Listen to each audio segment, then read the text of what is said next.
Hi guys, kumusta po kayong lahat? At ngayon ay aalis na naman po kami. Pupunta po kami sa Gentry Hospital. Another check-up at consultation na naman to guys. Ito na nga guys, naglalakad nga po kami papunta sa baba. Swerte nga po kami sa panahon na to kasi wala na pong ulan. Na-timing nga namin guys para hindi kami mabasa. Ito na nga guys, nandito na po kami sa tricycle at sasakay na po kami. Ayan. Gentrymed pala.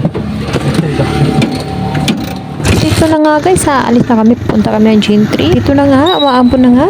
At dahil malapit na yung Gentry Hospital sa tinitirahan namin guys, dito na po kami sa may consultation ng HMO. At dahil inaantay pa namin, nandito kami nakaupo guys. Inaantay namin yung tawag ng nurse. At biglang ang umulan ng malakas, tapos huminto na naman siya.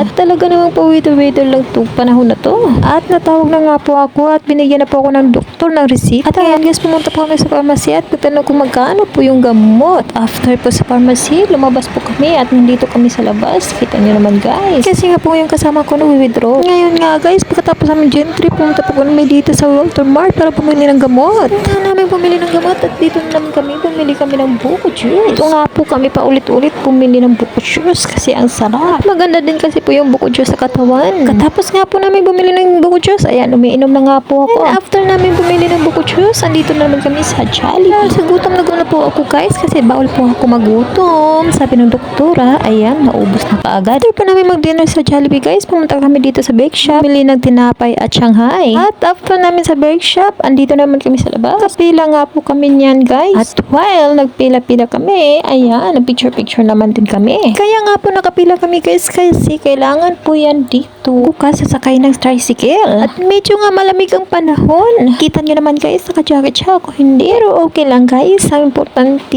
umiinit naman ako sa pagmamahal niya. Uy! Sabi nga ng kasama ko, kamukha niya daw si Alden Richard. Oh my God. Pero sa tingin ko guys, mukha nga niya si Impoy.